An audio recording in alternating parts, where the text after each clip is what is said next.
নমস্কার, আমি কবিতা, কবিতার কলতান থেকে আমার চ্যানেলে সবাইকে স্বাগতম। বড়দেরকে প্রণাম জানাই, ছোটদেরকে অনেক অনেক আদর আর ভালোবাসা জানালাম।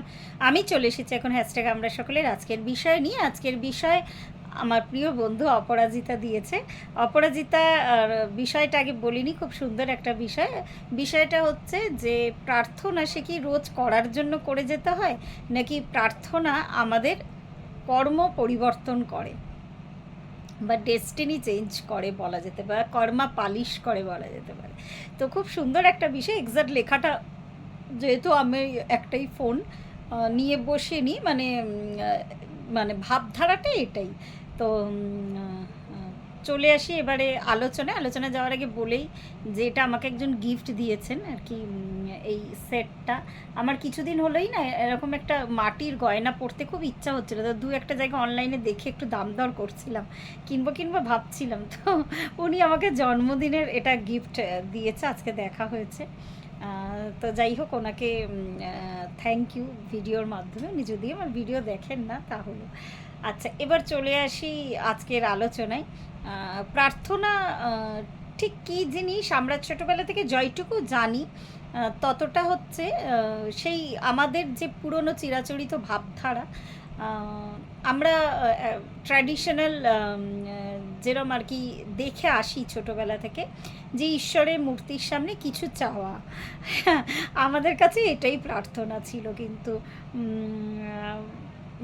সমবেত প্রার্থনা বা কোনো একটা বড় জিনিসের জন্য প্রার্থনা, অন্যের জন্য প্রার্থনা, সেরকম কিন্তু খুব একটা আমরা করিনি ছোটোবেলা থেকে, আমরা শিখিনি করতে, রাদার বলা ভালো। আমাকে ঠাকুর পরীক্ষায় পাশ করিয়ে দাও, আমাকে ঠাকুর তুমি এইটা পাইয়ে দাও, একটা ভালো চাকরি পাইয়ে দাও, একটা ভালো বিয়ে করিয়ে দাও, একটা ভালো সন্তান আসুক। তো এগুলোই আমরা জানতাম কিন্তু প্রার্থনা।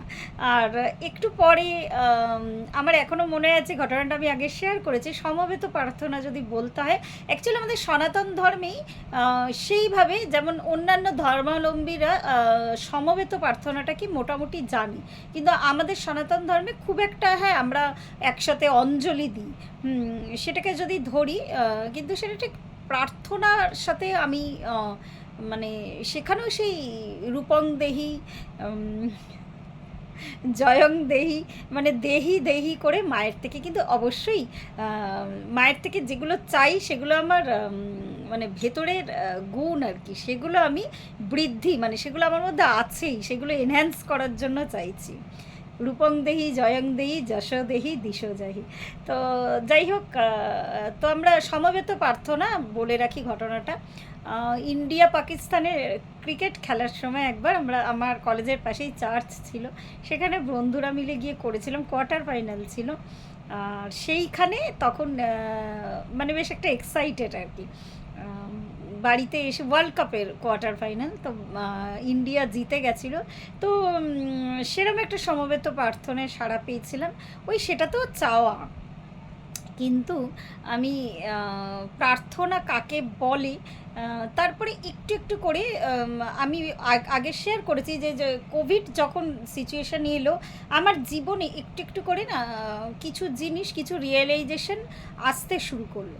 তো তখন কিছু হোপোনোপোনো প্রেয়ার, অনেকেই হয়তো পরিচিত ব্যাপারটার সাথে। হোপোনোপোনো প্রেয়ার হচ্ছে যে গ্র্যাটিটিউড জানানো ইউনিভার্সকে, আর তোমার মনে যা গ্রাজেস আছে সেগুলো বার করে দেওয়া, তাহলে এমনি এমনি ম্যানিফেস্টেশন হয় আর কি, যে কোনো ভালো জিনিসের, তাকে হোপোনোপোনো প্রেয়ার বলে। তো সেরকম প্রার্থনা একটু একটু করে জানছি, শিখছি, ইন্ট্রোডিউস হচ্ছে অনেক কিছুর সাথে।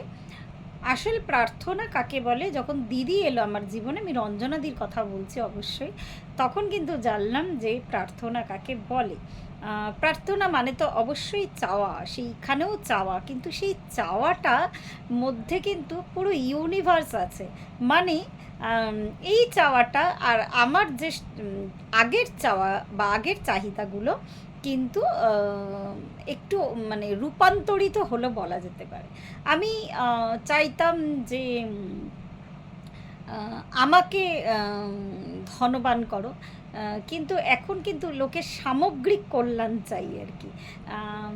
বা এমন প্রেয়ার করি যে প্রেয়ারটা অন্য লোকের জন্য। আগে এমন বলবো না যে আমি করিনি, কারোর একটা শরীর খারাপ হলো, ঠাকুরকে বলেছি ভালো করে দাও এই ধরনের, কিন্তু তার জন্য যে কন্টিনিউ যার দায়িত্ব আমি নিচ্ছি, যার জন্য আমি একদিন প্রার্থনা করছি, তাকে যতদিন না তার সেটা ফুলফিলমেন্ট হচ্ছে, আমি কিন্তু তার জন্য সাইলেন্টলি প্রেয়ার করে যাব, আর সেটা একটা অভ্যাসে আমার পরিণত হবে, তবেই সেটা প্রার্থনা। আর সেটা ইভেন আমি যদি আমার ইনার যে গুণগুলো নিয়ে আমি জন্মেছি সেটাও যদি এনহ্যান্স করতে চাই, এটা এনহ্যান্স করা বা নিজের এই চাহিদা থাকাটা এমন নয় যে খারাপ, কিন্তু এই চাহিদাটার মধ্যে দিয়েও যাতে অন্যেরও ভালো হয় সেটা কিন্তু আগে জানতাম না। আমি আমার নিজের এনহ্যান্সমেন্ট হলে যাতে অন্যেরও এনহ্যান্সমেন্ট হয় সেই ব্যাপারটাকে বুঝতাম না। তো সেটা পুরোটাই দিদির হাত ধরেই বুদ্ধিস্ট প্র্যাকটিসে আসার পর, আর সেটা রোজ রোজ হতে পারে আমাদের আসলে এই প্র্যাকটিসে যেটা হয়, আমরা টাইম ধরে ঘড়ি ধরে প্রার্থনা করি, যেটা অনেকেই যারা এই প্র্যাকটিসে নেই তারা বুঝতে পারবেন না। হয়তো অনেক সময় এমন হচ্ছে এটা একটা ক্রেভিং, আমি আমার নিজেরটা বলছি। যেমন সকালবেলায় না একটা ঘুম থেকে উঠেই আমার হাজব্যান্ড বেরোনোর থাকে, ছেলে বেরোনোর থেকে, ঘরের অজস্র কাজ থাকে, আমি বলি আমি নিজের কাজ নিজের হাতে করি, কিন্তু এই প্রার্থনাটা এমন নয় যে আমরা যেমন পুজো যখন আমরা ঈশ্বরের মানে আমাদের বাড়িতে যে মূর্তি পূজা করি আমরা, সেই মূর্তি পূজার যেমন একটা সময় বেরিয়ে গেলে একটা ক্রেভিং, এই প্রার্থনাটা না একটা ক্রেভিং হয়। মানে এই প্রার্থনাটা এমন নয় যে আমি দায় সারা, আমার মনে হয় আমাকে ভেতর থেকে কেউ পোক করে যে আমি যে কয়েকটা মানুষের দায়িত্ব নিয়েছি, বা সর্বোপরি আগে বলবো নিজের দায়িত্ব নিজে নিয়েছি। আগে তো জানতাম না এইভাবেও চেঞ্জ হয়, এইভাবেও কর্মা পলিশ হয়। যত পড়াশোনা করছি একটু একটু করে বেবি স্টেপ ফেলছি, জানতে পারছি। তো তখন এই ভেতর থেকে আমার একটা ক্রেভিং হয় যে আমি যাদের দায়িত্ব নিয়েছি, তো তাদের জন্য তো আমার সময় হয়ে গেছে প্রেয়ার করার, আমি কেন বসছি না প্রেয়ার করতে। তো তখন ভীষণ মানে আর কি এটা এটা এই আমাদের এই প্র্যাকটিসে এই প্রার্থনা এমন কোনো ব্যাপার নেই যে কোনো সূচি বস্ত্র পরে শুধু সূচি মন নিয়ে বসলেই হবে। আমরা কিন্তু প্রার্থনা করি, আমি আর ডিটেলে বলছি না।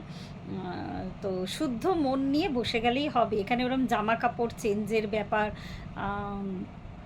বা স্থানের ব্যাপার ওরম কিছু নেই আর কি, শুদ্ধ মন নিয়ে বসলেই হয়।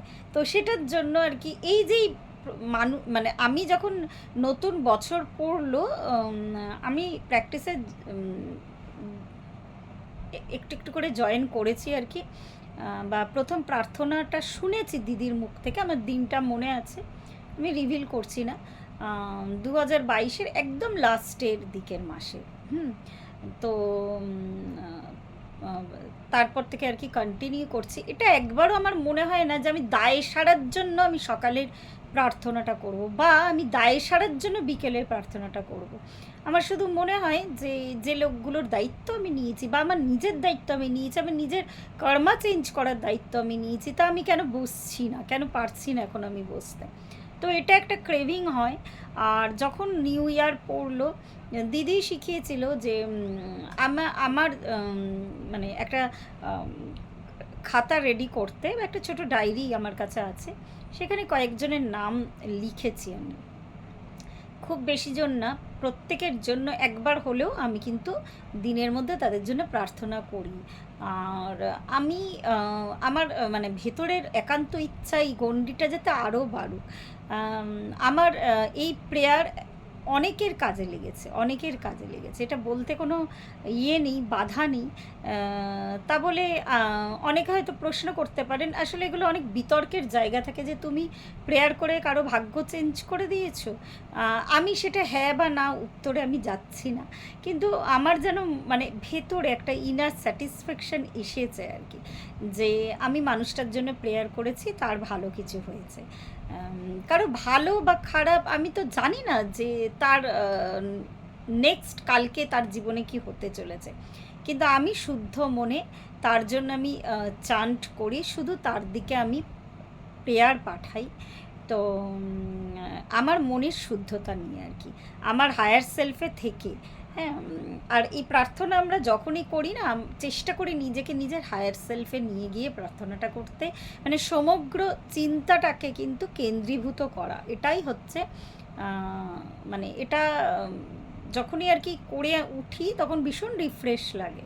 তো এইটাই প্রার্থনা নিয়ে বলার, আমি ভীষণ অল্প জানি, যতখানি জানি আমি একদম পুরো নিজেরটাই বললাম, আমি আর বেশি কিছু এর থেকে জানিও না। আমি এখন প্রার্থনা বলতে যেটা বুঝি আমি সেইটুকুই বললাম, আমি আমার নিজের ভাবধারাটা প্রকাশ করলাম। অপরাজিতাকে অনেক ধন্যবাদ এই টপিকটা দেওয়ার জন্য। আশা করব ভবিষ্যতে আরও সুন্দর সুন্দর টপিক দেবে অপরাজিতা। প্রত্যেকে ভালো থাকবেন, পরিবারের সকলকে ভালো রাখবেন। ধন্যবাদ।